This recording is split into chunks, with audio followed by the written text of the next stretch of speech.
Bonjour, bonsoir à tous, bienvenue dans cette vidéo qui est une première partie d'une vidéo qui se veut explicative sur l'intégralité des visions horrifiques d'en haut. On aborde donc une partie des sujets seulement dans cette vidéo, l'autre partie sera dans la seconde vidéo. J'ai fait un découpage qui correspond globalement à... Ici, on va voir d'abord les bases, et ensuite on va voir les choses un peu plus avancées dans l'autre. Mais toutefois, je vous conseille vraiment de visionner les deux vidéos pour avoir une vue d'ensemble de ce qu'est une vision, de comment ça fonctionne, et également de ce que vous pouvez attendre, préparer, etc. Histoire d'optimiser tout simplement vos runs. Donc je sais que c'est assez long, mais il y a beaucoup d'informations à donner. Donc c'est assez dense. Si jamais vous voulez vraiment suivre ça, je vous conseille de visionner plutôt par étapes que d'un bloc, parce que sinon vous allez perdre énormément d'informations. Bref, aujourd'hui donc on va aborder d'une part la run d'Orgrimmar, donc je ne vais pas vous montrer une run et vous dire là j'ai fait ça, j'ai fait ça, là j'ai fait ça, non, je vais détailler zone par zone quels sont les mobs problématiques, quelles sont les compétences des boss et quelles compétences ça transfère au boss principal. Voilà. Ensuite je vais donner des points d'attention, quels sont les spells que vous devez absolument kick, donc est-ce que vous devez empêcher les casts d'arriver, quels sont les spells que vous pouvez très clairement laisser passer, quels sont les mobs dangereux et non dans les zones, qu'est-ce que vous devez focus, et c'est tout. Voilà, je vais aborder ça, je vais aborder la raison de pourquoi vouloir forcer dans les visions horrifiques. Spoiler, cap rang 12, il y a un énorme buff de la cap, donc du coup, vous voulez aller le chercher parce qu'il vous sert absolument dans toutes les facettes du jeu, que ce soit en PvP ou en PvE. Je ne parle même pas de PvP, PvE, HL, hein, je parle juste de PvP, PvE de base. Parce que c'est un boost qui est vraiment énorme. Et enfin, on voit un petit peu comment est-ce que on se déplace dans une vision, comment est-ce qu'on joue avec les affixes. Donc les affixes qui sont des debuffs supplémentaires qui arrivent dans les runs, qui changent toutes les semaines, et qui donc du coup il faut apprendre à jouer avec les uns et les autres. Je vous donne quelques petits conseils, et le reste, donc ce qui concerne les masques, hurlevent, les full clear, tout ça, ce sera vu dans la vidéo suivante, qui en même temps montrera les difficultés et les facilités de Hurlevent. J'espère que la vidéo va vous plaire, ça n'a pas été trop de travail, mais ça a été pas mal d'organisation somme toute, et je trouve qu'elle est déjà suffisamment bordélique comme ça. Je vous laisse avec la vidéo sans plus tarder. Bon visionnage. Vidéo qui va être potentiellement un peu longue, vous le verrez de toute façon, mais qui se veut en soi assez instructive et qui se veut de faire le point une bonne fois pour toutes sur ce que sont les visions horrifiques d'en haut, leur intérêt, comment les faire, les petits conseils, etc. Bref, tout de compiler en une seule vidéo et ne pas avoir spécialement des runs à regarder pour comprendre. Même si là, je vais prendre l'exemple d'une run, vous montrer quelques passages, vous expliquer quelque chose à base de ça. On va pas du tout spectate l'intégralité de la run. Pour ça, vous pouvez regarder les différentes rediffusions sur la chaîne de manière générale.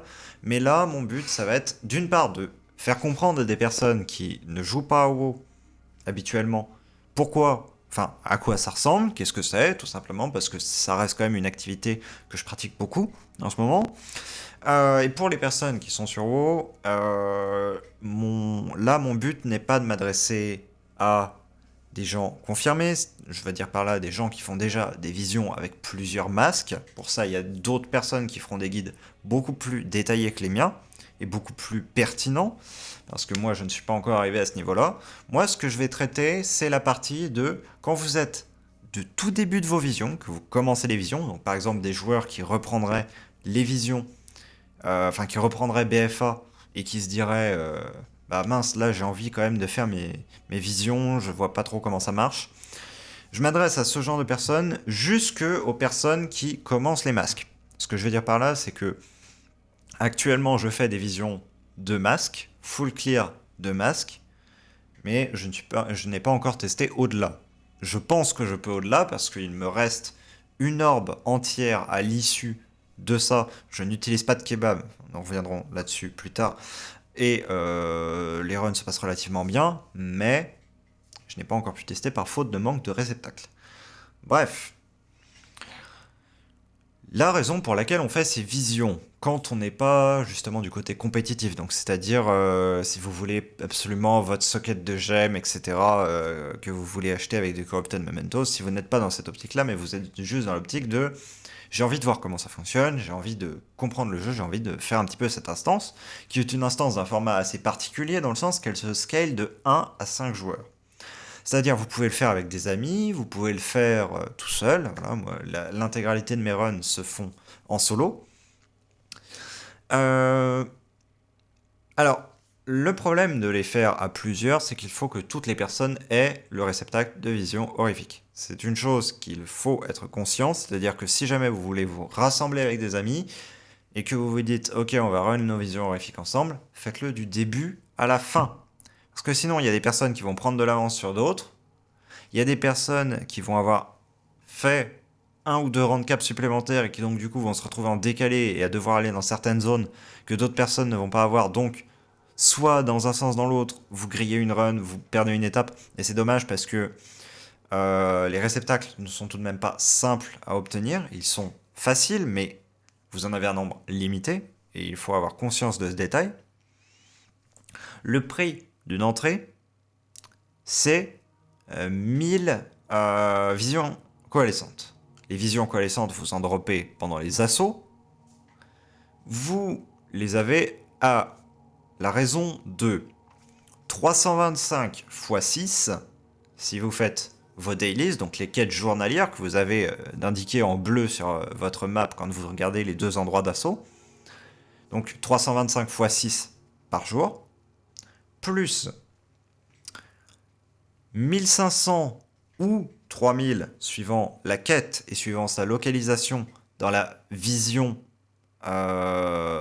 secondaire, j'appelle ça la vision secondaire à défaut de meilleurs termes, mais vous voyez la vision qu'il y a soit en Uldum, soit en Val de l'Éternel Printemps, vous avez une obélisque, vous entrez dans une vision, vous avez une quête à accomplir, et à la fin on vous reward de soit 3000, soit 1500 visions coalescentes.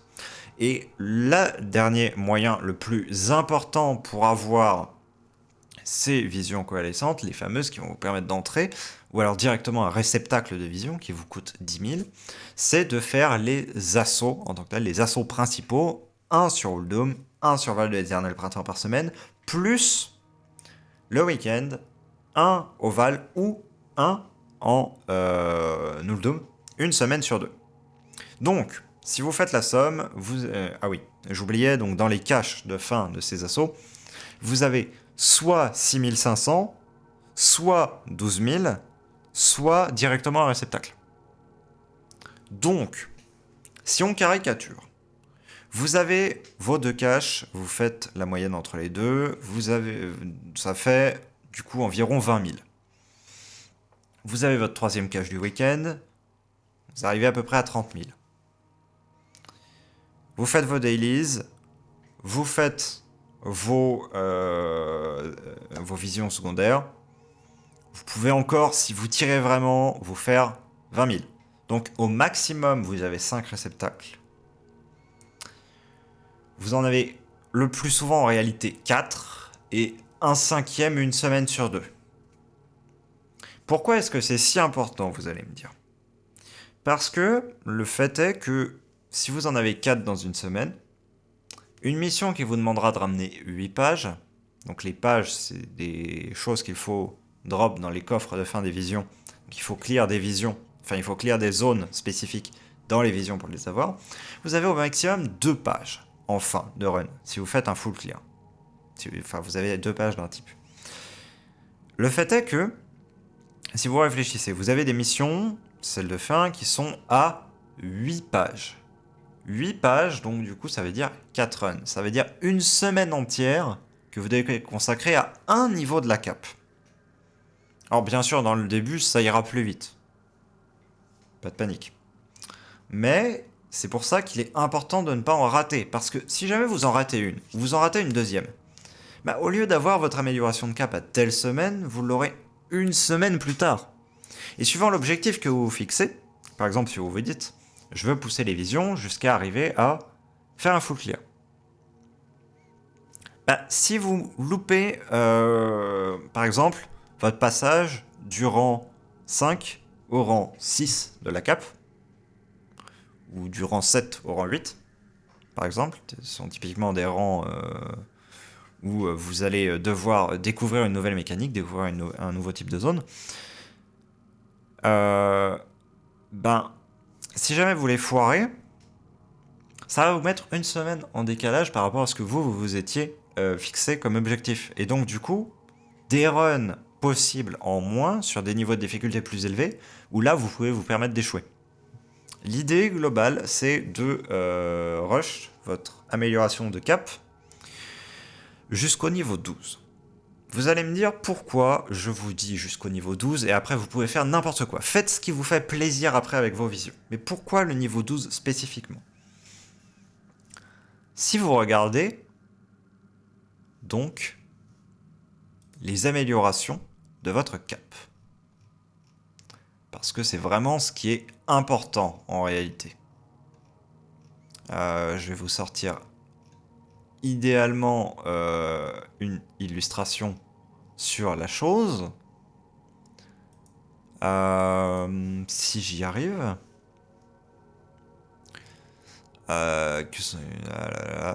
Hop, désolé, hein, c'est absolument pas monté. Et je m'en excuse. Voilà, votre cap, super. C'est absolument pas ce qui était prévu.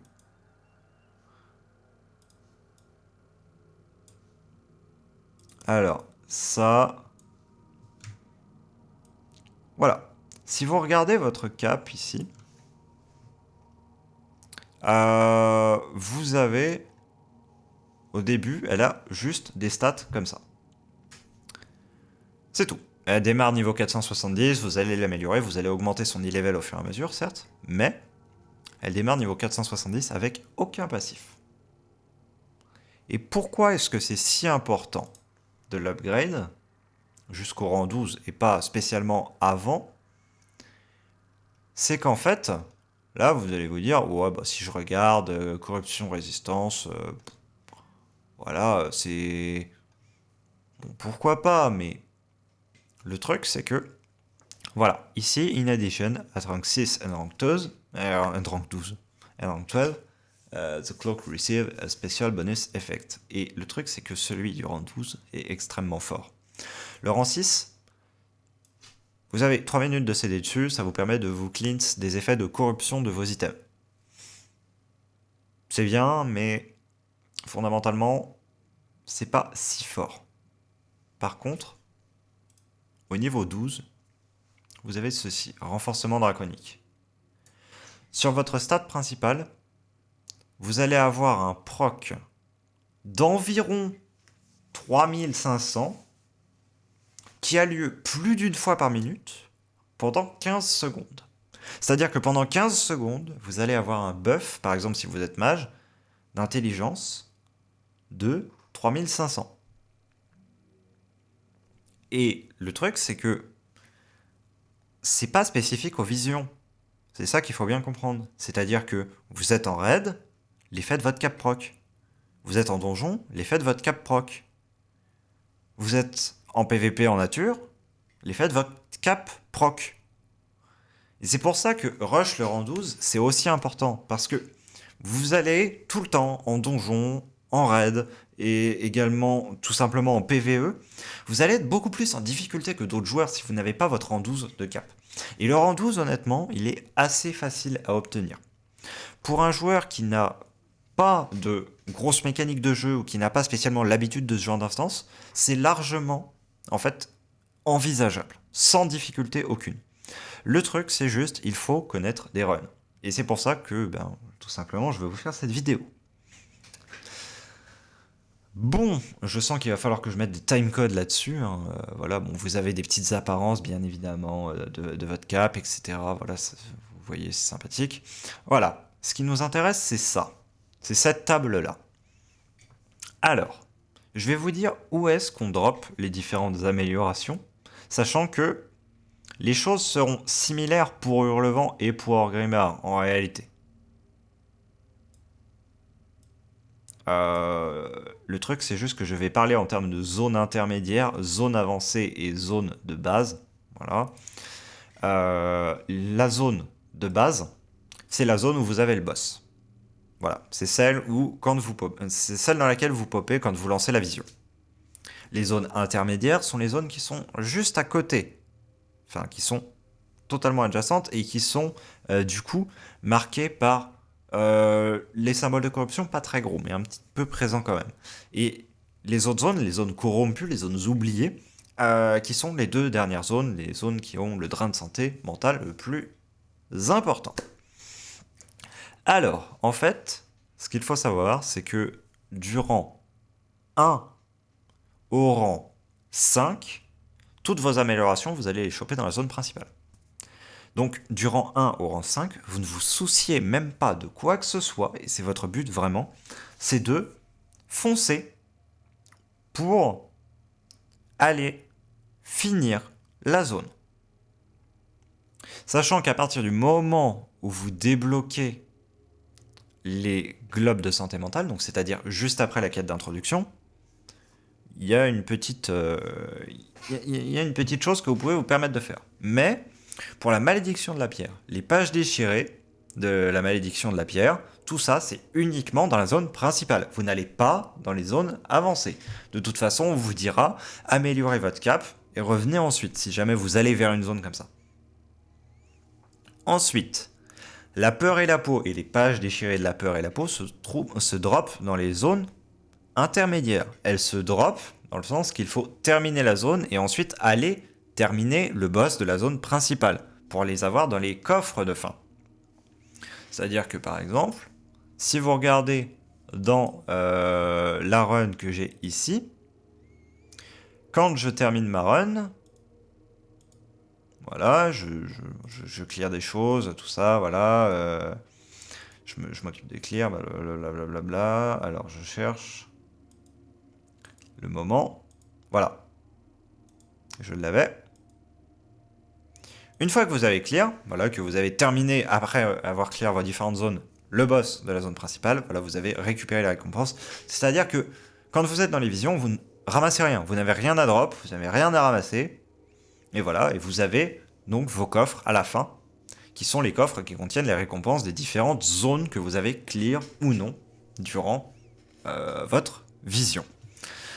Donc c'est pas un truc qu'il faut drop sur un boss ou quoi, ne perdez pas de temps à chercher ça, hein, vraiment, c'est vraiment vous les récupérez dans les coffres de fin. Vous n'avez pas à vous en soucier. Donc, ensuite, la vérité ultime et les pages déchirées de la vérité ultime se drop dans les zones avancées, corrompues, perdues, appelez-les comme vous voulez, suivant les endroits où vous trouverez des noms assez différents. Même si je crois que le nom officiel pour le coup est zone perdue.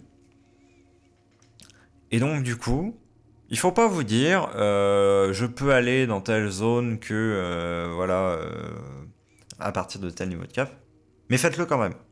Parce que sinon vous prenez des risques pour que dalle. Vraiment, ne prenez pas de risques jusqu'à avoir votre rang 12. Une fois que vous avez votre rang 12, vous pouvez commencer à vous amuser, à vous dire ok je vais tenter un full clear. Puis tant pis. Parce qu'en fait, derrière, ça vous apportera juste quelques points de résistance à la corruption en plus. Ce qui, fondamentalement, n'est pas forcément utile. Suivant les corruptions que vous avez en termes d'items que vous avez envie d'équiper, vous n'en avez pas forcément besoin de cette résistance à la corruption en plus. Par contre, vous avez besoin du proc de votre stat principal, qui est énorme, qui change beaucoup de choses. Ça a vraiment augmenté soit votre DPS, soit votre tanking, suivant si vous êtes DPS ou tank, ou même votre heal si vous êtes healer. Donc vraiment, rusher le rang 12, c'est vraiment mon ultime conseil en termes de ce qu'il faut prioriser. Maintenant, si on discute un peu de... parce que maintenant qu'on a vu l'intérêt, si on discute un peu de la manière de le faire. Alors, j'ai une méthode assez répétitive en soi d'aborder la chose. C'est-à-dire, pour moi, il y a une liste de choses que vous devez faire quand vous entrez dans une vision. La première chose, vraiment, vous arrivez dans la vision, vous appuyez sur votre touche de map. Vous ouvrez votre map et vous regardez. Pourquoi je vous demande de faire ça? Parce que quand vous regardez la map, et je vais vous le montrer, il y a un véritable intérêt à le faire. C'est pas genre votre prof qui vous dit oui, non, il faut à tout prix faire ça, etc.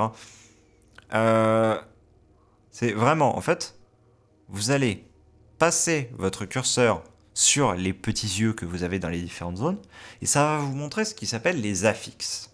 Alors les affixes, c'est quoi? C'est des debuffs. Je vais essayer de vous en montrer un, en l'occurrence. Voilà, je vais le laisser un peu tourner. C'est des debuffs qui vont s'additionner à votre run. Il y en a différents types qui proc suivant les endroits dans lesquels vous vous trouvez. Il y en a des spécifiques aux zones basiques, il y en a des spécifiques aux zones intermédiaires, et il y en a des spécifiques aux zones avancées. Alors, le truc c'est que il y a très peu de... Enfin, il n'y a pas vraiment d'affixe négatif dans la première zone. Voilà, là, vous voyez. Dans les zones, dans la première zone, dans la zone principale, il n'y a pas d'affixe négatif. Tous ont un effet positif ou alors un moyen de le tourner en positif. Dans les zones intermédiaires, il y en a un que je trouve positif, honnêtement, qui est celui pied brûlé. Parce qu'une fois que vous avez appris à jouer avec, vraiment, ça peut vraiment vous aider pour vos runs. Par contre, les deux autres sont négatifs. Ceux dans les zones perdues sont très négatifs. Sauf un que je trouve qui est très facilement jouable, même mieux que ceux des zones intermédiaires. Je vais vous faire la liste des affixes en vous montrant les illustrations pour vous donner une idée. Alors, est-ce qu'on peut avoir une liste quelque part? Oui, on peut l'avoir, et ça c'est beau. Vous avez donc... Voilà, je vais pas vous lire directement le texte, de toute manière vous pouvez le voir, mais je vais vous expliquer des choses qui sont en lien avec ce qu'il faut bien comprendre pour ne pas faire de mauvaise lecture de la chose. Alors, comme je disais, zone teintée, donc ils appellent ça zone teintée, c'est la zone de départ, c'est la zone où il y a soit Aléria, soit Thrall, si vous êtes respectivement à Hurlevent et à Orgrimmar. Désynchronisation, donc c'est quand vous allez balancer des spells, ou des attaques, vous allez changer par cycle la temporalité qui vous affecte. Autrement dit, vous allez passer de plus 30 à moins 30% de temps d'incantation et de vitesse d'attaque. Quand je dis ça peut être tourné, et oui, et aussi de déplacement. Et quand je dis ça peut être tourné à votre avantage, c'est-à-dire qu'en fait, suivant quand est-ce que vous faites proc telle ou telle chose, c'est-à-dire par exemple, si vous terminez un combat et que vous êtes à plus 30%, vous aurez le plus 30% de vitesse de déplacement jusqu'à ce que vous engagiez un nouveau combat et que le cycle se mette à redescendre. Réciproquement, si vous êtes à moins 30%, vous allez rester à moins 30% jusqu'à retomber en combat. Où là, vous allez progressivement remonter jusqu'à plus 30%, et ainsi de suite. Et ça va cycler comme ça, comme une sinusoïde. Et ce qu'il faut vous dire, c'est que si jamais vous vous arrangez pour claquer vos bursts de manière à terminer au moment où vous êtes à 30%, plus 30%, vous allez bénéficier d'un plus 30% de vitesse de déplacement dans toute la zone. Donc vous ne balancez pas un spell, vous courez juste, vous mettez votre monture et vous courez. Vous traversez la zone, voilà. Vous utilisez une disparition, vous utilisez un feindre la mort, suivant votre classe, suivant ce que vous pouvez faire. Et juste, vous aurez parcouru énormément de distance sans vous prendre trop de dégâts, parce que du coup, vous avez pu courir plus vite, etc. Vous pouvez vraiment jouer avec. Vous pouvez vous arranger pour claquer vos CD perso au moment où vous êtes au plus haut et économiser quand vous êtes au plus bas. Voilà. Ensuite, donc pas vraiment grand chose d'autre à dire sur des synchronisations, c'est un très bon affixe. Folie, assoiffé de sang, c'est à mon sens l'affixe le plus simple à jouer avec, parce que désynchronisation est un très bon affixe, mais il demande un petit peu de pratique pour y être rodé. Folie assoiffé de sang, très simple. Vous allez avoir une AOE qui va charger autour de vous, et ça vous heal, et ça inflige des dégâts autour de vous. Donc autrement dit, vous voyez la marque proc autour de vous, vous avancez vers un pack de mobs, ou alors vous avancez vers le boss que vous êtes en train de frapper, ça va infliger des dégâts, ça va vous heal. Ça vous heal pas de beaucoup, ça inflige pas énormément de dégâts, mais c'est toujours bien. Ça fait toujours un petit burst supplémentaire que vous pouvez avoir besoin, sans effet négatif aucun, c'est ça qu'il faut dire. Celui-là n'a aucun effet négatif. Si vous avez assoiffé de sang, si jamais vous vous dites je fais juste ce que je fais d'habitude quand je suis en monde ouvert, assoiffé de sang ne va rien changer à votre gameplay du tout. Mais vous pouvez en tirer un petit peu plus parti. Promesse de puissance, à mon sens, c'est le plus problématique des trois. Parce que le truc, c'est que vous allez avoir des petites zones qui vont pop autour, à certains endroits, à certains moments. Si vous allez dedans, vous avez une augmentation de dégâts. Si vous êtes à l'extérieur alors qu'une zone est active, vous allez avoir un debuff de dégâts. Et le problème, c'est que dans les combats contre les boss, par exemple, dans le combat contre Thrall particulièrement, auquel je pense, si vous avez une promesse de puissance qui se met à un endroit où le boss va mettre une AOE, et que vous le savez, bah, vous devez rester hors de cette zone pour pas vous prendre l'AOE, logique, pour ne pas vous prendre l'AOE du boss en question, logique, mais du coup vous allez avoir moins 10% de dégâts. Voilà. Donc à mon sens, c'est le plus difficile des trois, pas à prendre en main, mais à jouer avec. À prendre en main, je dirais des synchronisations très difficiles, mais peut vous apporter énormément et très peu vous débuff. Tandis que promesse de puissance, de ce côté-là, c'est plus un debuff qu'un buff quand même. Dans les zones corrompues. Alors. Entomophobie est amusant, mais pas difficile à jouer contre tant qu'on pense à une chose. Vous allez avoir sur votre écran des insectes qui vont pop sur les côtés. Voilà, qui vont venir. Ils sont assez gros tout de même, donc vous allez les remarquer.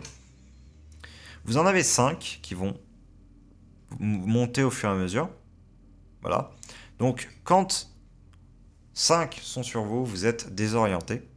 Vous courez, donc vous êtes sous l'effet d'un fear en fait. Sauf que c'est un fear qui vous emmène dans tous les sens, voilà. Et le truc, c'est que sauter permet de s'en débarrasser.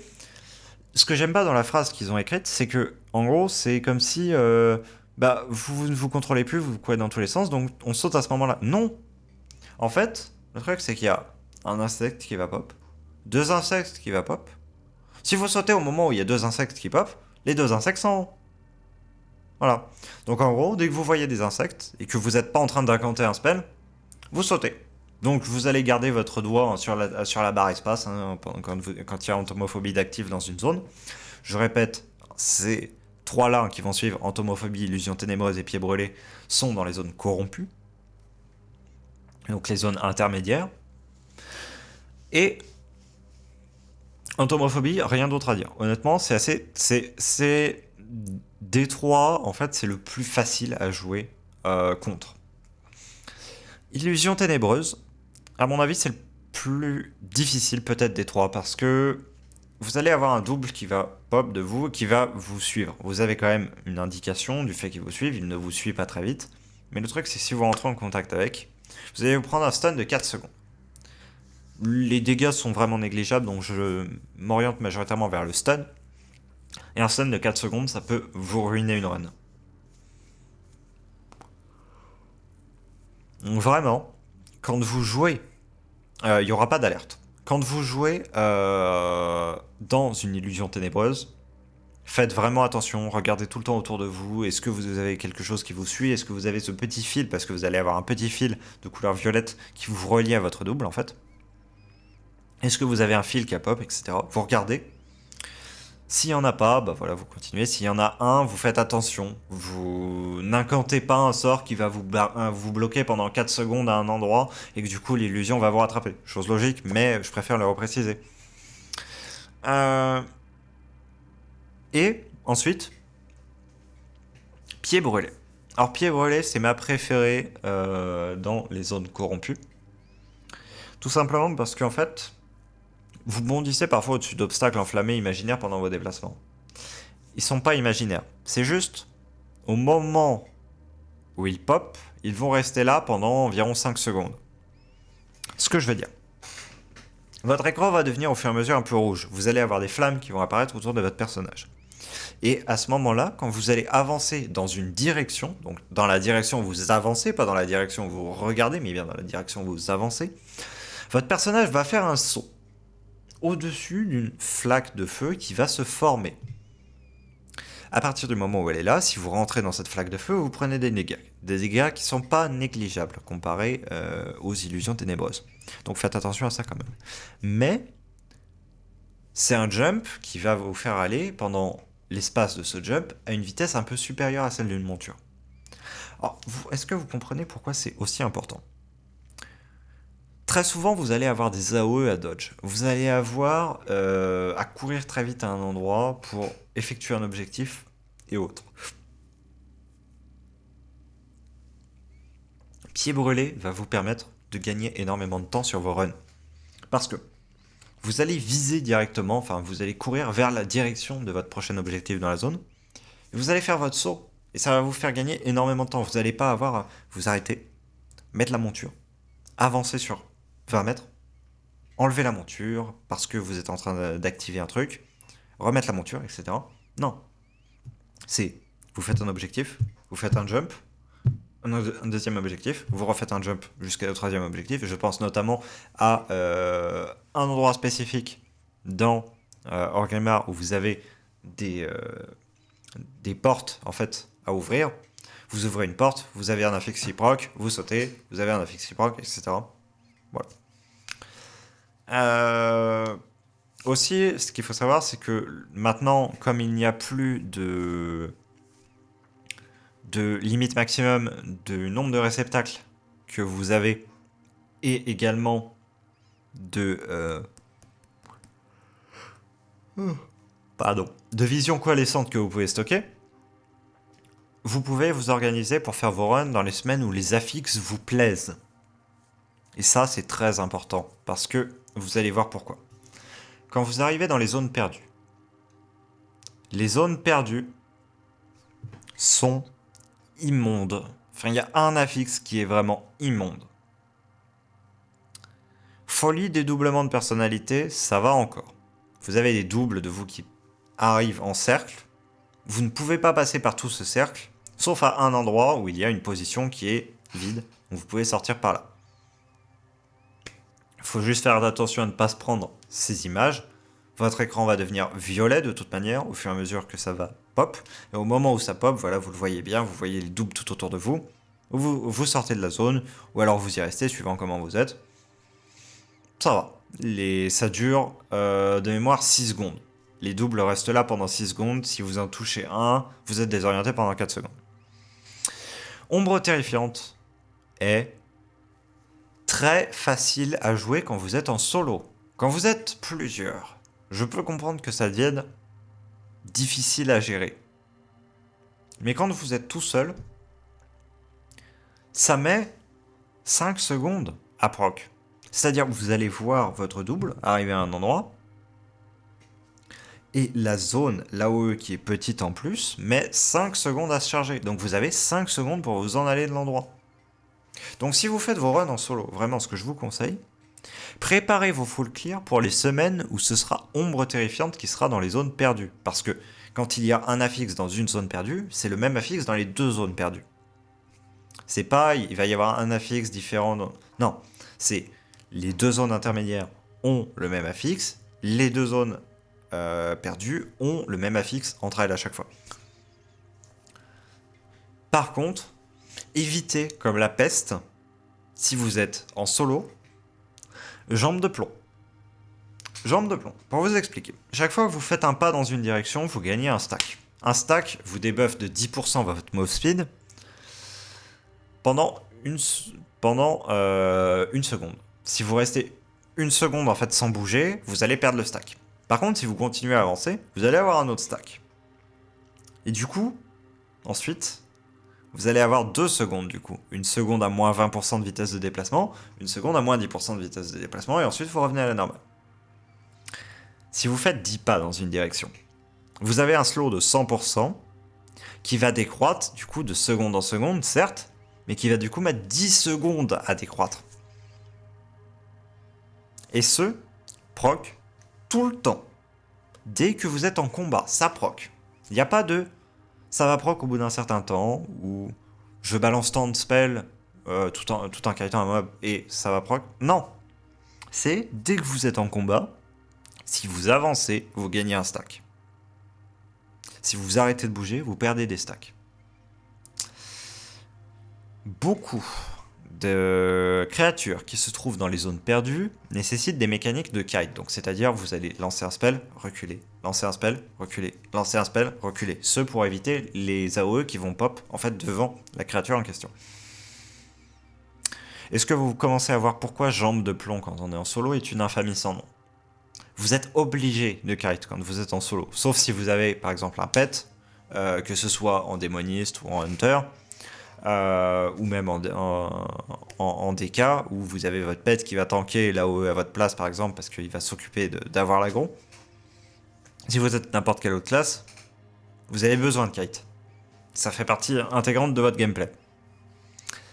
Et donc du coup, je vous conseille vraiment, si vous êtes un caster distance sans tout simplement, mettons, démons, élémentaires, etc. Enfin, choses qui prennent l'aggro, mais vraiment de façon correcte. Évitez, comme la peste, jambe de plomb. Ne faites pas de run dans les semaines jambe de plomb. En fait, pour vous dire, j'ai fait des runs à Hurlevent sans avoir amélioré ma cap entre-temps, donc quand elles étaient au rang 13, quand ma cap était au rang 13. Dans Hurlevent, j'ai fait des runs sous. Première fois, jambe de plomb. Seconde fois, dédoublement de personnalité. Avec le même e-level, le même rang de cap. Je n'ai pas réussi à finir ma run avec jambe de plomb. Ma run avec dédoublement de personnalité, je l'ai fini avec une orbe et demie encore en grab. Tout simplement parce que jambe de plomb m'avait forcé à me prendre énormément d'AOE, de certains élites, enfin d'un élite en particulier, celui qui rôde autour de la tour des mages du Hurlevent. Certains se figureront un peu de quoi il s'agit. Et j'avais pris tellement de santé mentale et tellement de dégâts à cause du fait que je ne pouvais pas mettre un spell reculé, mettre un spell reculé, mettre un spell reculé. Ce que j'ai pu faire quand j'étais avec des doublements de personnalité, parce que vous avez toujours un endroit pour vous extirper en fait de vos ombres qui sont autour de vous. Je me suis trouvé en fait à échouer la run alors que j'ai rien changé entre deux, même pas ma connaissance, parce que ma connaissance de jeu est restée la même. Mais simplement avec l'affixe, le fait d'être tout seul rend jambe de plomb très difficile à jouer, alors que en gros, jambe de plomb n'est pas fondamentalement si difficile que ça. Parce que c'est pas les mêmes personnes qui vont prendre, ou alors ça va être le pet d'un, ou alors etc. Alors que dédoublement de personnalité est extrêmement simple à jouer en solo. Et ombre terrifiante, à mon avis, est terrible en multi, mais en solo se passe extrêmement bien. Donc faites vos runs, je vous conseillerais si vous êtes en solo, les semaines de dédoublement de personnalité et ombre terrifiante. Et si vous êtes en multi, faites-les soit dans les semaines de dédoublement de personnalité, soit de jambe de plomb. Voilà. Donc, il y a donc d'autres choses dont je me dois de vous parler concernant la gestion de votre santé mentale. Vous pouvez le voir juste à droite de ma barre de PV, enfin de celle qui est sur le côté gauche de l'écran. Vous avez une série de petits rectangles de couleur.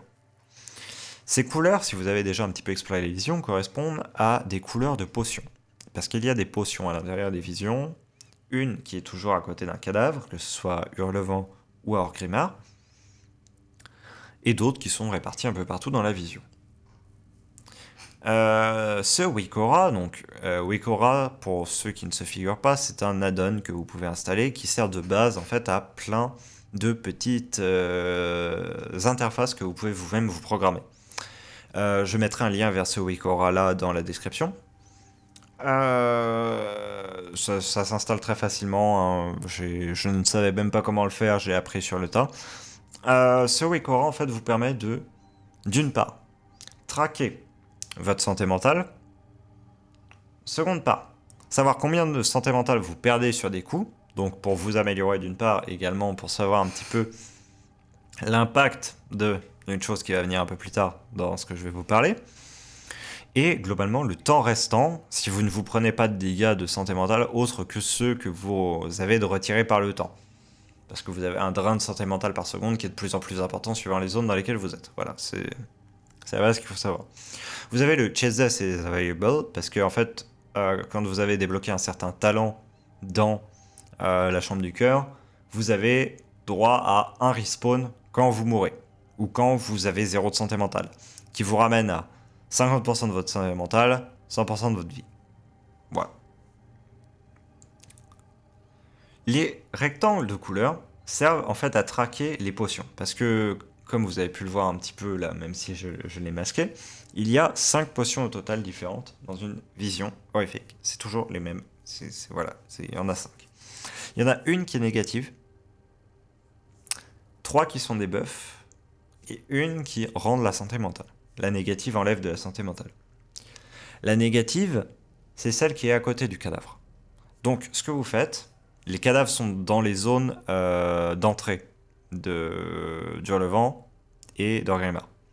Ce que vous faites, donc, du coup, quand vous entrez dans une vision, quand vous avez envie de faire un clear, au-delà de la première zone. Donc là, ce que je parle, ça s'adresse à ceux qui vont aller faire des zones intermédiaires ou des zones perdues. Ou les deux. Si vous allez faire zone intermédiaire ou zone perdue, vous allez... Un des premiers trucs que vous allez faire en rentrant dans la vision, c'est d'aller voir qu'est-ce que c'est que la couleur de cette fiole. Et vous cliquez sur la couleur correspondante sur votre Wikora. Et le truc, c'est qu'en cliquant là-dessus, vous allez avoir les effets de toutes les autres. Et donc, du coup, vous allez savoir laquelle vous rend de la santé mentale. Parce qu'il y en a une, en fait, qui rend 100 points de santé mentale. Et vous n'allez prendre que celle-là. Pourquoi ne pas prendre les autres? Parce que toutes les autres vous donnent un debuff en sortie. Qui est un debuff de mémoire, c'est une désorientation de 4 secondes. Et si ça arrive en plein combat contre un boss, bah, vous pouvez comprendre que ça peut être un wipe là-dessus que vous auriez pu éviter en ne prenant pas la potion qui, honnêtement, n'est pas folle. Voilà, parce qu'il y en a une, c'est vous crachez un petit peu du feu, ce qui va donner des dégâts. Sauf que quand l'effet prend fin, vous prenez vous-même feu. Il y en a une autre, c'est rend 2% du maximum de points de vie toutes les 5 secondes, mais lorsque l'effet prend fin, la vitesse de déplacement est ralentie. Et voilà, et la potion écœurante, vous prenez 5% en moins de dégâts de toutes les sources, mais vous vomissez, donc vous n'avez plus le contrôle sur votre personnage pendant quelques secondes. Voilà, donc vous comprenez que vous pouvez les prendre, mais je ne vous les conseille pas. Je vous conseille simplement de prendre celle qui vous rend de la santé mentale, parce que celle-là n'a aucun debuff. Ou alors sinon, traquez-les, n'aggrovez pas les boss de manière stupide, enfin... Voilà. De toute façon... Pardon, je le fais un peu tard. Quand vous faites une vision, vous n'avez pas envie de grid. Vraiment, c'est... Si vous gridez, vous perdez votre vision, et vous n'aurez qu'à vous en mordre les doigts. Parce que vous aurez payé le prix d'entrée, et vous n'aurez rien sorti. Et ce serait dommage. Alors, maintenant, le fait est que ce que j'aimerais faire, c'est vous renvoyer vers les runs complètes dans les différentes zones, et notamment surtout les runs commentés, qui ne sont pas celles que moi je fais, mais celles que 2 amis en fait font, et que je leur dis exactement, vous faites ça, vous allez à tel endroit, vous courez de telle manière, voilà. je les guide pas à pas, donc que ce soit sur Hurlevent ou Warhammer. Je vous renverrai bien là-dessus. Maintenant, ce que je vais faire, c'est que je vais juste vous donner des points d'attention sur chacune des zones, que ce soit à Warhammer ou à Hurlevent. Donc, on va commencer par Warhammer, parce que la vidéo démarre, enfin la vidéo que j'ai mise là est sur Warhammer. Il n'y a pas beaucoup de choses à savoir dans chaque zone, mais il faut avoir en tête les mécaniques pour ne pas être perdu la première fois que vous les faites. Zone principale où il y a Thrall dans Warhammer. Vous allez avoir donc Thrall en boss de zone qui a de base 2 compétences. Un stun en ligne qui fait perdre de la santé mentale. Quand vous le voyez commencer à incanter ce sort, vous vous décalez sur un côté et vous êtes bon. Vous ne le prendrez pas. Juste vous décalez un petit peu sur un côté parce que c'est une ligne droite qui frappe devant lui. Très simple. Ensuite, vous avez son bond.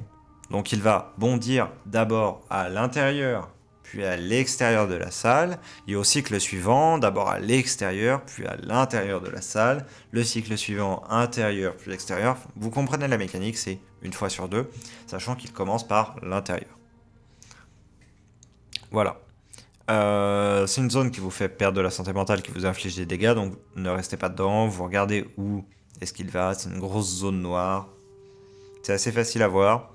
Donc, vous allez extérieur, vous le voyez faire son animation, il a fini, il fait son animation pour l'extérieur, vous allez à l'intérieur, vous continuez à frapper. Voilà. Vous vous déplacez juste, de temps en temps. Vous n'avez pas beaucoup de déplacements à faire contre Thrall. Contrairement à Alleria où vous allez avoir plus de déplacements. Thrall, il y a très peu de déplacements. Le combat est assez linéaire. Ce qu'il faut faire attention en termes de zone, c'est 1. Les chamans touchés par le vide. Ils vont faire pop des totems de fin sans fin qui vont vous grab et qui vont vous infliger des dégâts tout en vous faisant une petite réduction de santé mentale. Donc l'idée, c'est si vous voyez un pack où il y a un chaman, vous défoncez le chaman avant qu'il ait le temps d'invoquer le totem. Voilà. Théoriquement, ça passe tout le temps, c'est assez facile, il a pas beaucoup... C'est pas un mob très tanky, hein, le chaman, donc vous pouvez juste le démolir et vous êtes bon. C'est pas un dispel qu'il faut mettre.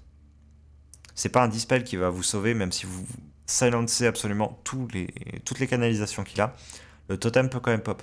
C'était juste associé en fait à est-ce que le chaman est en vie à un tel moment, voilà, et le totem va se lancer, il n'y a pas d'interrupt, de stun, non, c'est juste, voilà, ça va arriver. Donc c'est juste un timer, vous avez à le bourrer avant un tel timer. Très simple. L'autre mob sur lequel il faut faire attention dans la zone, déjà il y a les gardes de l'entrée de là où il y a Thrall, qui ont brisé l'esprit. En AOE devant eux, ils vont infliger des dégâts assez lourds tout de même et faire perdre de la santé mentale. Donc quand vous les voyez commencer à incanter ça, vous allez derrière eux. Très simple.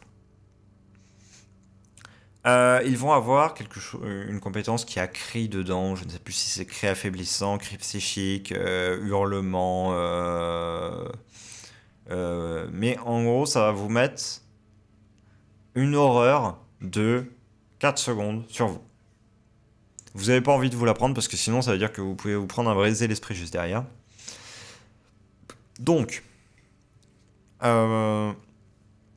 si vous voyez ça, c'est quelque chose que vous pouvez kick. Donc vous gardez votre kick pour ça. Voilà. Donc, quand vous voyez l'incantation, qui n'a lieu qu'une fois par mob, et qui n'a pas lieu en même temps, vous mettez votre kick. Vous le détruisez, et comme ça, au pire, si jamais vous en avez un autre qui lance ce spell à la fin et que vous avez plus de kick, bah tant pis, parce qu'il n'enchaîne jamais le fear et le briser l'esprit, qui du coup vous enlève de la santé mentale. Il n'y a jamais l'enchaînement des deux instantanément. Donc vous aurez le temps de vous repositionner, c'est juste ça vous fera perdre un peu de temps. Voilà. Les derniers autres mobs auxquels il faut faire attention dans la zone, tout le reste, vous pouvez vous en foutre, vous pouvez les démolir sans aucun problème, c'est les gardes, vous avez des gardes de la garde d'honneur, ou je ne sais plus quel est exactement leur nom, qui ont un stun en AOE autour d'eux. Voilà, donc les cacs, faites attention, les distances, vous devrez jamais avoir de problème avec eux, vous pouvez les caler sans problème. On va s'attaquer à une autre zone en termes de description. Donc,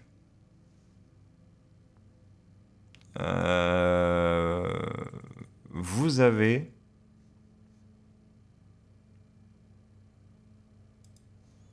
la zone, la première zone intermédiaire, donc qui consiste à sauver des chamans de totem. Ce qu'il faut savoir, vous arrivez dans la zone, vous êtes face à Zekan, Zekan vous dit il faut aider. Vous tuez 4 petits élémentaires, touchés par le vide. Il vous dit c'est lui qu'il faut tuer en premier, en vous montrant un élite. Vous faites attention, parce qu'il lance un projectile qui va revenir très rapidement vers lui, et au moment où il revient vers lui, si vous êtes dans la trajectoire, vous perdez de la santé mentale. Donc en gros, vous le voyez lancer quand vous l'attaquez, vous vous mettez très près. Si vous le voyez lancer son projectile, vous le traversez. Vous allez derrière lui. Comme ça, le projectile va revenir à lui, vous n'allez pas vous prendre de santé mentale en moins. Vous avez le bond anthropique, où en gros, il va courir tout simplement dans une direction et vous pousser si vous êtes sur la trajectoire, vous infligez des dégâts. Faut savoir que ça existe, mais c'est pas dangereux. Une fois que vous l'avez clear, vous rentrez dans la zone. Ouais, à proprement parler, même si vous avez déjà les debuffs qui se sont appliqués à ce stade-là, ce que je vais dire par là, pieds brûlés, etc. C'est parce que ça fait déjà partie de la zone. Vous avancez donc du coup dans ce petit couloir et au bout vous avez un premier totem, voilà, vous avez un premier pack de mobs, second pack de mobs, troisième pack de mobs, quatrième pack de mobs et donc aucune mécanique hein, surtout là, enfin voilà, vous avez juste un élémentaire un endroit que vous pouvez kick, sinon c'est tout. Voilà, vous faites attention aux AOE, toujours les mêmes choses, vous faites attention aux petites AOE, etc. pour pas vous prendre de dégâts. Vous arrivez à un pack de 2 mobs qui sont des semi-élites.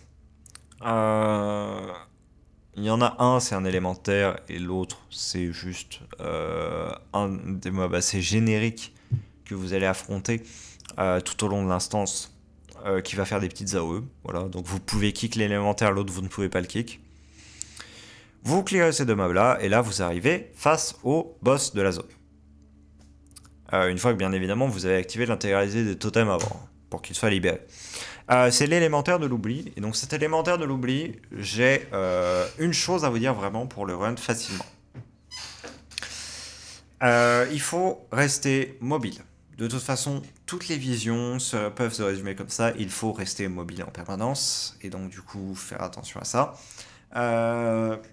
Parce que il va invoquer des vagues qui vont vous faire perdre de la santé mentale. Les vagues sont assez larges, elles sont assez lentes, vous avez le temps de les esquiver.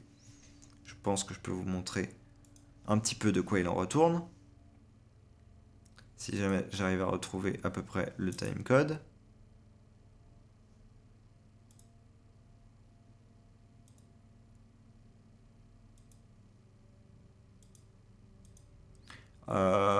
Alors. Voilà. Donc là, c'est lui dont je vous parlais. Celui du début de zone. Voilà, vous avez les petits élémentaires ici. Quand vous entrez. Vous avez les élémentaires à combattre. Voilà, vous avez déjà les pieds brûlés quand vous êtes dans cette zone-là. Voilà. Et c'est lui, le décimateur dont je vous parlais. Voilà, bon, là j'ai cherché à le skip au début parce que j'espérais aller directement à la zone perdue qui se trouve ici sans l'affronter, mais comme il m'a aggro, je me suis dit je vais le prendre. Voilà. Vous avez le projectile qui part, il revient vers lui obligatoirement. Ici, j'ai un peu mal joué parce que je ne m'attendais pas à un retour aussi rapide parce que dès qu'il a hit le mur, le projectile, il est revenu vers lui. Voilà. Je crois que je me suis fait réavoir une seconde fois. Ouais, voilà, c'est ça. Donc c'est 15 de santé mentale, mais vous verrez plus tard pourquoi c'est important de les esquiver. Voilà, vous vous occupez du clear. Bon, moi j'ai élite extermination, donc j'ai regagné 200 de santé mentale en le tuant. Maintenant, donc, Voilà, on va passer toute cette partie-là parce que là c'est une zone perdue et je ne suis pas encore à cette zone perdue. À vous l'expliquer. Donc, voilà. Alors, quand vous allez donc dans la zone en question, celle où il y a les totems, ce que vous avez, je vais augmenter un peu la vitesse de lecture. Voilà. Voilà, vous rentrez dans cette zone-là, vous avez plusieurs packs. Voilà. De mémoire, ici, je me suis un petit peu emmêlé les pinceaux dans mon pied brûlé. Non, c'est bon, cette run-là, j'ai fait. Là, j'ai agrou les deux packs, histoire de clear un maximum. Voilà, là, je me suis fait un peu avoir par mes pieds brûlés. Mais c'était pas trop grave fondamentalement. J'avais oublié le premier totem, donc du coup je retourne, je pète le totem. Voilà, j'utilise pied brûlé pour gagner du temps là-dessus. Je vais avoir un autre pied brûlé, je m'en sers. Hop, voilà, je blink in, je clear ce pack-là. Je profite de ça pour dodge une AOE à un moment. Hop, je reviens, voilà, je clear, je me fais avoir par le totem de faire sans fin parce que j'ai pas nuke un chaman assez vite. Le clear prend du temps parce que j'ai aggro un pack sur le côté. Volontairement parce que c'était le pack d'après. Voilà, je m'occupe donc de finir de clear. Je pète un totem, je pète le deuxième totem. J'arrive sur les deux semi-élites dont je vous parlais, le brise volonté sans visage et l'élémentaire du vide. L'élémentaire du vide peut être kick, l'autre non. Voilà, là j'ai un proc Gift of Titans. Donc du coup je me dis je vais clear, hop, voilà. Et donc là, ce mob là, donc l'élémentaire de l'oubli, il a un spell qui n'est pas kickable qui s'appelle Désespoir. Désespoir, en fait, je vais vous montrer. Hop. Désespoir, en fait, va vous réduire au silence. Voilà.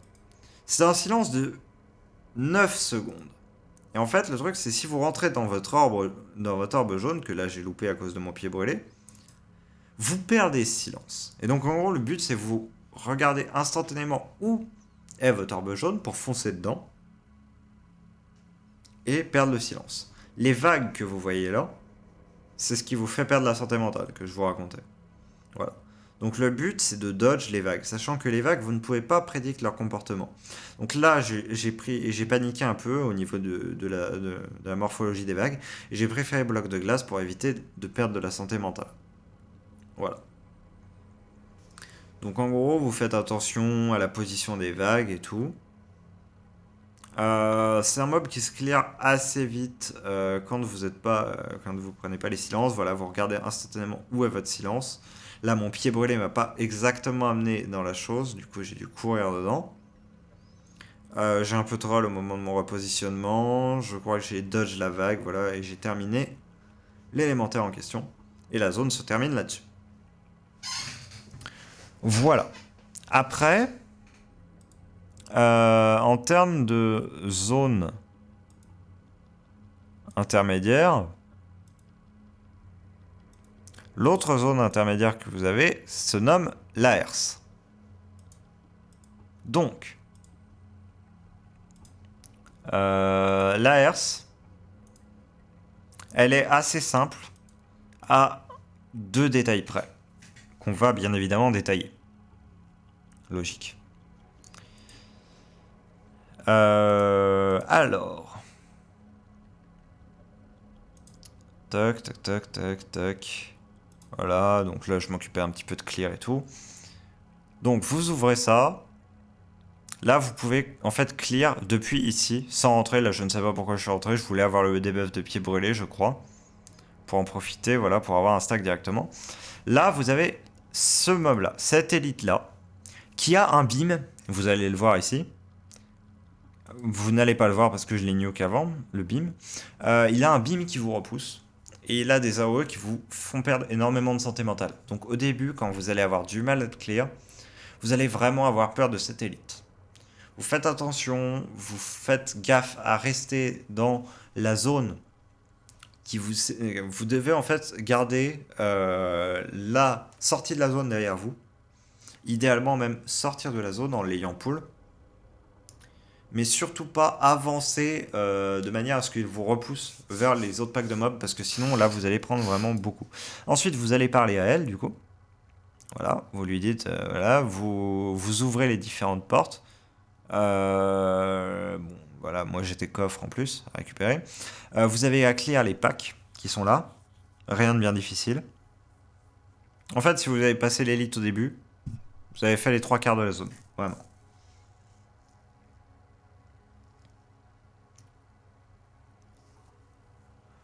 Voilà. Donc ça, c'est du clear de pack assez classique. Voilà, vous nettoyez, hop, hop, hop, hop. Alors, vous faites attention, là. Lui, le Dominator Tier, que vous avez vu pendant un instant, il a un spell qui est kickable, qui va vous mettre un stun très long. Et quand je dis très long, il est très long. Donc soit vous avez un spell qui vous permet de vous débarrasser des effets de contrôle. Dans ce cas-là, vous le claquez à ce moment-là, vous vous en foutez de le kick. Soit vous n'en avez pas et donc il vous faut absolument le kick. C'est une priorité, sachant que il y a des endroits, certaines salles où il y en a 2 côte à côte. Et donc dans ces cas-là, les deux vont incanter la chose en même temps. Donc si vous avez un seul kick, ça va pas passer. Si vous avez 2 kicks, ça passe très bien. Si vous en avez un seul, ça ne passe pas.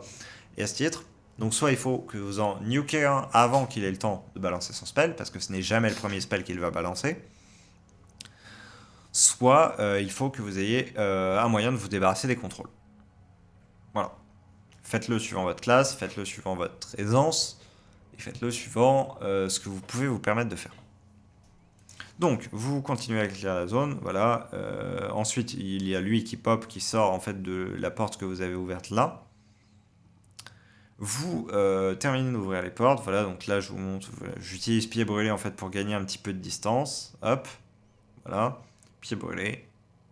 Et donc, là, vous avez le boss de zone. Donc là, de mémoire, je les nuke avant même qu'il puisse balancer son spell. Voilà. Alors, créer du vide, qu'est-ce que c'est? Créer du vide, c'est un bouclier qui l'entoure, pendant lequel il va incanter. Donc il ne va plus vous mettre d'attaque. Donc quand vous avez ça, quand vous voyez mettre bouclier du vide, vous balancez en fait vraiment tous vos CD dessus. Pourquoi ça? Parce que sinon, vous allez vous prendre un gros déproc de santé mentale quand il explose le shield. Parce que si la canalisation arrive au maximum, le shield explose et inflige beaucoup de dégâts de santé mentale, qu'il soit à 100% ou à 1%. Donc votre but, c'est vraiment de down le shield. C'est pas de il va être à 1%, ça va réduire. Non. Quel que soit le pourcentage du shield, le debuff de santé mentale sera le même. Il sera d'environ 50. Sa deuxième technique est torrent du vide. Torrent du vide, c'est il va faire une salve de petits missiles. Si vous vous touchez par un missile, vous allez perdre de la santé mentale, être envoyé en l'air, et donc retomber lourdement, et vous prendre des dégâts. Donc c'est un violent CC pour le coup. Voilà. Et le truc, c'est que torrent du vide, vous pouvez le dodge. Là, j'avais toute confiance au fait que j'allais le down avant de me prendre un seul torrent du vide. Mais vous pouvez aller derrière la souche là, pour ne pas vous prendre torrent du vide. Voilà. Ou alors sinon, vous pouvez dodge tout simplement à la main. Quand vous finissez une zone comme ça, vous avez un totem toujours qui vous permet de vous ramener à l'entrée. Donc là, voilà, je vais le prendre. Petite chose que je voulais vous faire noter, c'est que si jamais vous avez pied brûlé au moment où vous prenez un totem, il va se passer ça. Voilà. Genre, cette interaction, je ne la comprends pas. Mais vous avez pied brûlé, ça va vous empêcher de prendre le totem. Parce que sinon, le totem, en fait, vous renvoie comme ça. Voilà. Donc vous êtes considéré en fait comme en déplacement. Et du coup, à ce titre, vous allez perdre énormément de temps. Donc si vous avez un pied brûlé, arrangez-vous pour qu'il soit lancé dans le vide plutôt que de manière complètement stupide. Donc là, voilà, j'ai un petit peu tourné dans tous les sens. Parce que j'étais pas du tout focus, j'étais plus en train de discuter au chat que réellement faire la run. Mais, donc là, on va attaquer une des zones perdues d'Orgrimmar. Alors, dans cette zone, vous avez pas mal d'élites. Et vous en allez en avoir besoin. Parce qu'en fait, assez rapidement, vous allez débloquer un talent qui s'appelle Elite Extermination, qui en fait, quand vous tuez un élite, ça vous rend 200 points de santé mentale. L'énorme intérêt, c'est que, comme il y a plusieurs élites, en fait, il y a toujours 2 élites par zone dans une zone intermédiaire et 3 élites par zone dans une zone corrompue. Comme il y a 3 élites dans cette zone, ça veut dire que vous allez gagner au total 600 points de santé mentale. Donc, si vous faites la run et que vous perdez 600 points de santé mentale ou moins sur la zone en question, vous n'aurez pas perdu de santé mentale overall. Et c'est très important ça, de le savoir. Donc, Misha est un élite qui est au tout début. Ces techniques infligent des dégâts mais ne font pas perdre de santé mentale. C'est un élite extrêmement facile, donc c'est 200 points de santé mentale gratos. Faut vous dire ça quand vous rentrez dans cette zone-là. Si vous êtes un peu long en santé mentale, Misha se clear très facilement. Voilà. Dans cette zone, il faut faire attention à une chose en particulier. Au-delà du boss de la zone, qui est un peu technique, et je vais vous expliquer pourquoi. Il faut faire attention à eux, les brise-os Akir, que vous avez là.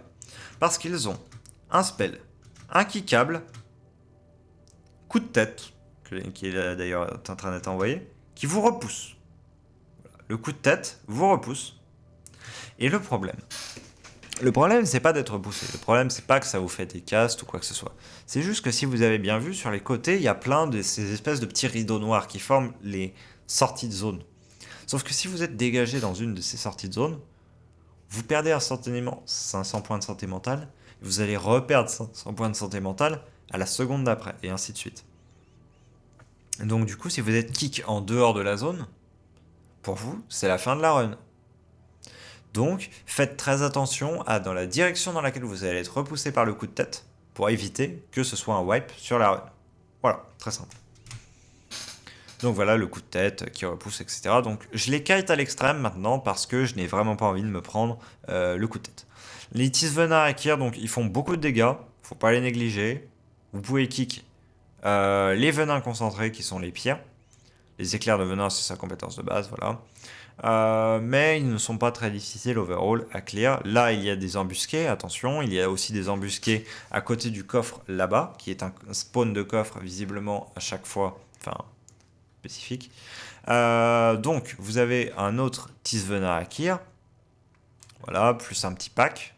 Donc, vous occupez de clear ce pack. Là, j'ai mis une orbe parce que j'étais totalement insecure. Hein, vraiment, j'étais le insecure player à ce stade. Je préférais prendre ma run tranquillement. Hein. De toute façon, là, à ce stade, j'avais clear toutes les zones sauf une. Donc, j'étais bien. Cette élite est très facile à run. Il inflige très peu de dégâts. Les spells sont simples à dodge. Il n'a pas beaucoup de PV. A l'inverse, en fait, il faut beaucoup plus avoir plus peur des brise-os que de cette élite. Donc cette élite, comme Misha, faut le voir comme 200 points de santé mentale gratos. Et vous allez en avoir besoin. Parce que le dernier boss, enfin le boss de la zone, qui n'est autre que Rexa, la stratégie que je vais vous dire là, pour Rexa, n'est pas celle que vous allez voir pendant la run. Parce que c'est une stratégie à laquelle j'ai pensé seulement après, que j'ai testé seulement après, dans une VOD qui malheureusement ne verra pas le jour parce que l'enregistrement était mort. Mais, en fait, Rexa va invoquer des sangliers qui vont devenir au fur et à mesure targetables et qui vont infliger beaucoup de dégâts en termes de santé mentale. Plus il va y avoir une AOE qui va traverser la pièce, qui va infliger des dégâts en santé mentale. Vous perdez énormément de santé mentale sur ce boss. La stratégie, à mon sens, c'est que tant que vous n'avez pas le talent qui s'appelle Gift of Titans, donc le don des titans en français, sur la console, vous allez être très mal pour faire vos runs face à ce boss. Mais une fois que vous avez Gift of Titans, au moment où un sanglier arrive en fight, vous claquez vos CD sur ce sanglier, vous le nucléarisez, vous le démolissez, vous l'atomisez. Ça doit être une pile d'atomes à la fin. Et vous avez votre proc Gift of Titans.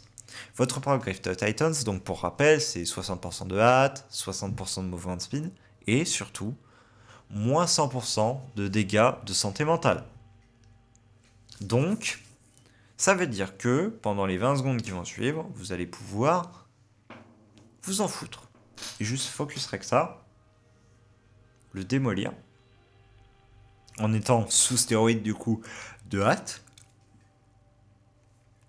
Vous allez pouvoir le démolir sans avoir à vous soucier du fait que vous perdriez énormément de santé mentale autrement. Voilà, parce que là, si jamais vous faites l'aggro, voilà.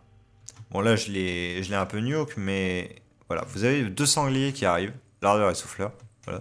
Ensuite, vous avez broyeur et chargeur qui se joignent au combat. Voilà. Et là, on commence à perdre énormément de santé mentale. Et donc là, ce que j'ai fait, c'est que j'ai juste spam Nova parce que j'étais en mode mes instances me soignent parce que j'ai des talents pour. Et donc, du coup, je vais juste sustain, etc. Mais sauf que là, voilà, vous voyez cet AOE sur le côté. Enfin, ces petits monstres là qui courent partout. Ils vous enlèvent énormément de santé mentale aussi. Et donc, à mon sens, plutôt que de focus Rexar comme j'ai choisi de le faire, juste démolir un sanglier est une voie en fait de vous faire proc un Gift of Titans qui du coup vous met bien. Donc voilà, là je suis revenu à l'entrée, etc. Mais autrement, pas grand chose d'autre à savoir dans cette zone. Donc, pour en finir sur les zones, parce qu'il y a une zone dans Wargamer que je ne vous ai pas montré, c'est celle de la vallée de la sagesse, voilà. Elle est assez simple, il y a juste quelques petites choses à savoir. Les mains de lampe sans visage, donc ça vous allez en rencontrer tout le temps, donc je ne vais pas m'attarder là-dessus. C'est pas les mobs les plus difficiles à faire. Bon, là j'étais suivi par les élémentaires parce que je les avais aggro tout à l'heure. Là, vous avez des dominateurs tiers, vous en avez deux à cet endroit-là. Donc, ce que je vous disais, hein, nuke-les-en un, et ensuite vous allez kick l'autre. Bon, là j'ai même pas eu besoin de le faire, très clairement. Là, dominateur tiers, c'est pas les éclairs du vide qu'il faut kick, c'est l'autre spell. Malheureusement, je les laisse pas suffisamment de temps en vie pour que vous puissiez les voir. Voilà, donc main de lampe sans visage, brise volonté sans visage. Dites-vous que c'est la même chose, que tous les deux ont des AOE, voilà, et qu'il faut dodge ces AOE. C'est des AOE cac, donc ils sont faciles à dodge. Là, vous avez un assez gros pack, mais il se clear en fait assez facilement derrière. L'horreur coagulée, qui est un élite, a deux techniques. Une qui va faire pop une flaque de sang, l'autre qui va en faire pop plein. Celle qui en fait pop plein, c'est un debuff de santé mentale. Celle qui n'en fait pas pop plein, c'est juste des dégâts qui vont rester. Proc. Et donc, voilà. Résidu sanguin, c'est une zone qui vous fait perdre de la santé mentale si vous restez dedans. Non, pardon, c'est l'inverse. C'est le résidu sanguin, c'est justement celle qui vous fait pas perdre de santé mentale. C'est l'autre spell qui vous fait perdre de la santé mentale. Voilà. Là, c'est juste des dégâts. Vous vous occupez de clear très rapidement cette horreur coagulée. Voilà, et prend du temps quand même un peu parce qu'elle est assez tanky, mine de rien. Vous continuez la zone. Vous avez encore des mains de l'ombre, hein, il y en a beaucoup.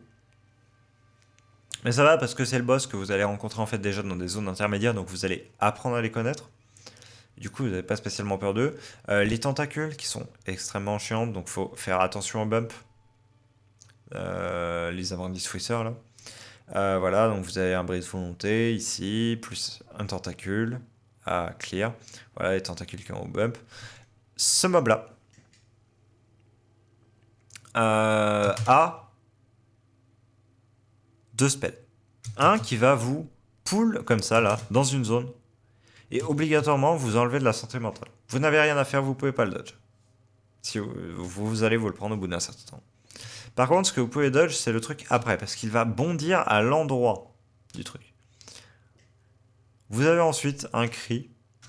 Le cri, honnêtement, ne fait rien. Vous vous en moquez. Voilà. Vous le démolissez, c'est pas un problème, mais ce n'est pas lui le boss de la zone. Le boss de la zone, c'est la chose qui va pop juste après. Bon, je termine un apport des fouisseurs qui était là encore. C'est ça. Ce mob a plusieurs techniques. Une AOE cac, un beam et une série de boules. Voilà. Donc, et il fait pop des ZAD. Voilà. Donc le beam, voilà. Donc là, je me le suis pris à la limite. C'est un stun, en plus d'enlever de la santé mentale. Voilà, vous avez une AOE cac. Et vous avez ces fameuses boules. Donc les boules, au bout d'un certain temps, en fait, vont partir dans toutes les directions. Voilà. Elles vont s'excentrer par rapport au boss. Donc placez-vous de manière soit à être à l'intérieur, soit à être à l'extérieur, mais entre deux trajectoires de boules. Sachant que si vous pénétrez dans une boule quand elles sont immobiles, vous allez quand même vous prendre les dégâts de santé mentale et un stun. Voilà. Donc là, le problème, c'est qu'il y a plein de corruptions qui pop. Et elles font tout de même des dégâts, mine de rien. Donc vous devez absolument nuke le boss. Voilà, vous prenez un stun si vous prenez une boule. Une fois que vous avez terminé, voilà, vous terminez de clear les derniers mobs, parce qu'il y en aura quand même quelques-uns dans la zone. Vous pouvez prendre le totem pour revenir à l'entrée. Voilà. Et donc, je vais vous expliquer une petite chose quand même. Lorsque vous affrontez le boss de fin, donc que vous affrontez le boss d'une zone, vous avez des superpositions de compétences. C'est-à-dire qu'en plus des deux compétences que je vous ai décrites pour Thrall, vous allez avoir une compétence emblématique de chaque boss de zone que vous avez clear qui va s'ajouter. Par exemple, pour Rexxar, ça va être un sanglier qui va être aux côtés de notre cher Thrall. Pour la zone intermédiaire où il y a le boss avec le shield qui va vous infliger des dégâts de santé mentale si vous ne le brisez pas, il va y avoir cette mécanique. Pour l'élémentaire de l'oubli, il va y avoir le silence avec la zone jaune qui va pop au sol. Et pour la dernière zone que je vous ai montrée, la vallée de l'honneur, avec justement les boules qui pop tout autour. Je me souviens plus honnêtement exactement de ce que c'est, mais de toute façon je vais pouvoir vous le dire très rapidement en regardant la fin de cette run. Donc là en fait j'étais juste allé rechercher des trucs, des petits coffres, tout ça que j'avais oublié. Concrètement rien de bien fou. Voilà, tac tac tac. Bon, bien évidemment, là, on va pas aborder toutes les mécaniques non plus. On fera ça dans la vidéo du relevant. Voilà. Donc, il y a les sangliers du vide pour notre cher Rexxar qu'on a vaincu. Voilà. Donc, là, en fait, ce qu'il faut vous dire, c'est que les sangliers peuvent vous permettre de proc un Gift of Eternity. Ce qui est très fort. Voilà, donc là, c'est ce que je vous disais, les intérieurs, extérieurs, tout ça. Le silence, voilà, qui va pop. Vous continuez. Le sol profané, donc c'est ce que je vous disais, c'est l'AOE qui inflige des dégâts. Voilà, c'est ça. Je me souvenais plus. Mais en gros, quand il utilise son sol profané, en plus, le sol profané laisse des zones au sol qui vous enlèvent de la santé mentale et inflige des dégâts. Voilà, c'est tout ce que ça rajoute, ce qui n'est foncièrement pas très dur. C'est en soi, Thrall est clairement pas ce que vous devez avoir le plus peur lorsque vous faites la run. Vraiment, vous devez plus avoir peur des zones en elles-mêmes que de Thrall. Si vous avez trop peur de Thrall, c'est soit vous êtes dans les premières runs, et donc dans ce cas-là c'est normal parce que c'est vraiment la seule difficulté, soit sinon c'est qu'il y a un problème, qu'il faut revoir en gros quand est-ce que vous utilisez vos CD. Voilà.